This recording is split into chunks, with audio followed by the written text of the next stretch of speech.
everybody, welcome to our backyard. I today wanted to give you a tour of our chickens. We live in Montana, so we have pretty cold winters that are really long, and I just kind of wanted to show you the setup that we have and walk you through different ways to take care of them in the winter. And yeah, just kind of show you our flock. So this is our introductory video for YouTube. I'm Julie and Sinclair, and my husband Justin with my son. This summer are packing up our house and moving 2 hours away from where we live now to set up a homestead and get to setting up a life there and living out on the land, which is something we've been wanting to do forever. So we wanted to just kind of bring you along for the ride, and since we're still in town, I figured I would kind of take this time to really just go over some of the things that we've done in town to make it feel like it's a little homestead, even though we live on a pretty small plot of land. It's like 7,000 square feet. You know, we have neighbors on both sides, but we've still managed to have a chicken coop. We have a flock that brings in a fair amount of chicken eggs, which is awesome. And all of our food waste from the kitchen we put into a compost system. And then we also have some, like a little raspberry patch and a garden that busts out a whole bunch of vegetables in the summertime. And we're gonna be around here for maybe until September. I'm filming this now in March, so however many months that is, we are kind of on the last run of being in this house, the last stretch, and it's gonna be a big adventure, so let's get to going.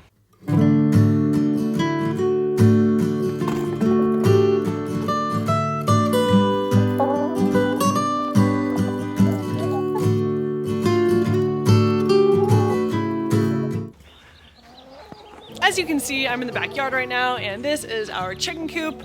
I'm going to take you inside in a little bit and show you what we've done to kind of make it warm enough for the chickens. On this corner of our chicken coop, we have a hole that lets the chickens out to the outside. We have this fence that comes out and goes all the way around there. As you can see, the fence goes around the trees, so in the summertime when the lilac bush is bursting with leaves and foliage, they have plenty of shade, which is actually their natural habitat anyway. They're forest creatures. In the summertime, what's cool is that we can take this fence and move it all around the yard, and we can have the chickens in one spot for a while, and then we can rotate the fence so we get fertilizer on all of the grass. And then once we move them, I just come and take the hose and spray all of the poop out and let it really just soak into the ground. So within, a week or whatever, it is just a super bright green patch of grass, and then that just keeps happening throughout the yard all summer long. So that's one of the things about this fence that's really cool. The brand is Omelet, and I believe that they actually changed up some of their fencing. I haven't heard the best things, but if they still have this one, which I'll show you, it's made out of this really movable, and I don't know, it's just a really functional material. I think the ones that they have now are thicker and plastic, and so I think that it's actually harder to move them around, but don't take my word for that. One of the things that we do for our ladies in the winter is when it gets really snowy, which we got a little bit of snow last night, but when it gets really snowy, we just go in with a shovel and shovel out their yard space so they can still come outside. They're fine in the winter, like they'll go in the snow, but they don't love going to the snow, although they'll do it. So we shovel that out on the regular just to kind of let them be outside and stretch their legs more. And then another thing that we do is we put down straw throughout the whole yard out there once in a while, because they just love going through dry straw. Like that's one of the chickens' favorite thing to do. They just love scratching around and everything and just seeing what's up in the ground. Editing Julian here.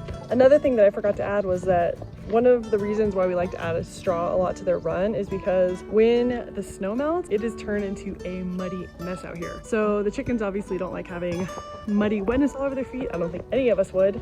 And so to combat that, we try to put straw out here as much as we can. However, keep in mind that there comes a season when you just can't keep it dry out here. You can put straw out here, and by the end of the day, it's like a muddy, wet mess again. And so we just do our best to keep our chickens happy, and they sure do love it though when we do put straw out here. Okay, so once they're able to come in from outside, they go through this hole, and then this is just a regular coop setup. So maybe I'll do another video about this, but this video specifically is about chickens in winter. So one of the things we do is make sure to give the ladies an ongoing supply of straw throughout the winter time. It actually, as it breaks down, it provides warmth.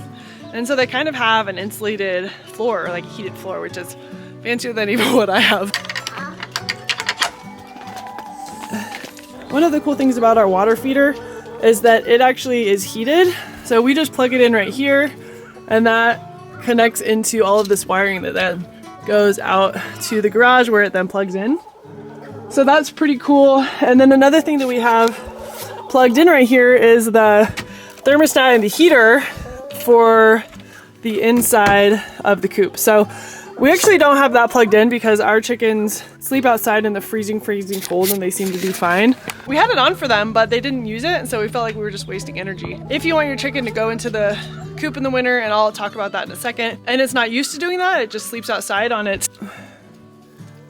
the perches, you actually have to, maybe for like a few days to a week, you have to actually go in and pick the chickens up and put them inside if you want them to learn how to go inside when it's cold or at night.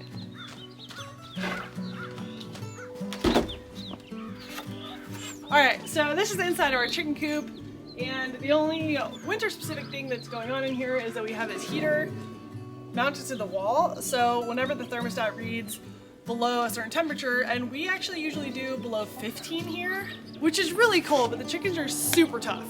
I haven't had any. I totally forgot about my tea. So you can imagine that the chickens are really warm because they're literally just a walking ball of down, and when they sleep at night, they kind of squat down on their perch and their feet are completely covered by their giant wad of feathers. The only thing that we had trouble with one year was we had a chicken, she was a barred rock, and she had her, I'm like totally blinking on the word, her instead of it being solid like that, she had a whole bunch of thin ones like that. It's just the barred rock breed.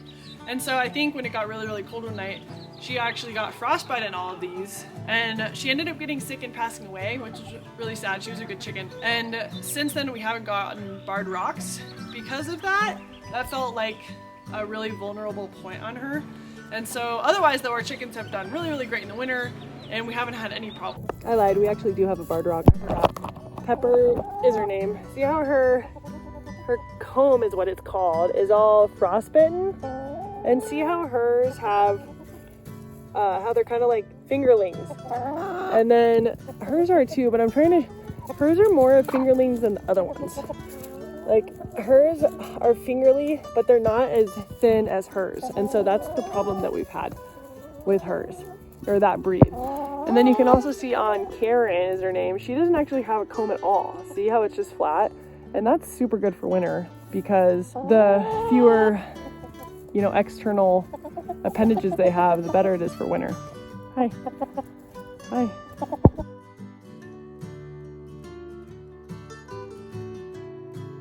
So like I said, we used to keep this thing on at night, but they never went in there. And even when it's like negative 15, they're just outside taking the cold. It's crazy. But anyway, this is the inside of our coop. So this is our setup. As you can see, there's just a heat shield behind it, and we got this from Murdoch's, which is our local farm store, and then we just mounted it like this, and the wire goes out over there, and it works really well. So they can just sit on this perch and be really, really warm, and like I said, they don't want to come in here in the evenings. That's their choice. So get back in. Get back in. Get back in. I don't want to deal with poop and snow right now. So one of the reasons that we use the flat heat plate is because it is much less of a fire hazard. Because it's a radiant heater, it doesn't get as hot as, say, a heat lamp. And I have heard of some horror stories of heat lamps actually causing fire and houses burning down. So I'm not saying I know exactly how much that has happened. I've just heard some horror stories. So that's why we go with the flat plate heater, which works really, really well, and it's super cozy for the chickens. So just an FYI there. Another thing that's really interesting, which is not a winter specific thing, but our chickens decided it would be a really good idea to try the insulation. And so as you can see, they went and just were freaking eating all of the insulation. It was so bad. So whenever that happened, we didn't eat their eggs for like a couple months because they literally were ingesting the styrofoams.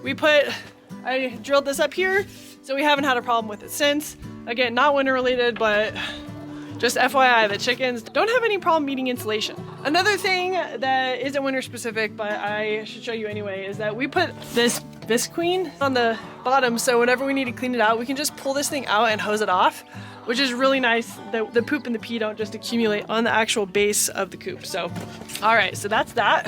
One of the things that we have to do, so we have all of our food in these big metal bins, and so winter can't access them. Yeah, the snow can't get in there, which is nice. And then the straw we keep in here. So this is a much bigger bin, so that works pretty well for us. Not much extra going on. Yeah. Thank you, ladies. Thank you. So not much going on here in the winter extra. We just put, make sure that there's some good stuff down for them. Another couple things that I forgot to mention. Any food that we don't necessarily need to send to the compost because it's still kind of edible, we give to our chickens, which is an awesome way to cut back on food waste and to make sure that your food actually goes further. However, in the wintertime, I do make extra care to get them even more food than usual.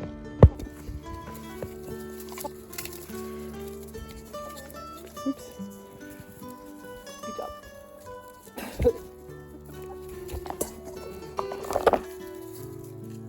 And I do that to make sure that they have extra food through the winter, because winter is just pretty brutal. Another thing that I wanted to share with you guys is that chickens, one of the cool things about having chickens is that they're pretty easy to take care of in terms of when you go on vacation. You can actually leave them for a few days and they'll be fine. This time we left for 10 days. We just got back from Louisiana. We were there for 10 days and we had a friend come over and make sure that they had food, water every few days, and also took their eggs, because if you leave the eggs in the coop for a long period of time, they can go bad or they get pecked on or broken and they just kind of go to waste. So one of the coolest things about chickens is that when you do go on vacation and you have a friend come and take care of them for you, you can be like, can you do all this for me? And you get free eggs. And so it's a win-win, because when somebody's just taking care of your dog or your cat, there's not much in it for them. But with chickens, there's actually a lot in it for them. So that's another benefit too. So with that, I hope that you guys enjoyed the winter tour with our chickens. Honestly, having them through the winter feels great because they seem to do fine. Chickens are really tough, and although their egg production slows down a lot in the wintertime, they still give us, a few eggs a week, and that's okay because winter's really tough, and the fact that they can just be out there at all through the winter means that they can take a little bit of time off from laying and providing us food. So I highly recommend it, even if you live somewhere cold, and there's definitely measures you can take to ensure their comfort as much as possible. So thanks for joining, and we'll see you next time.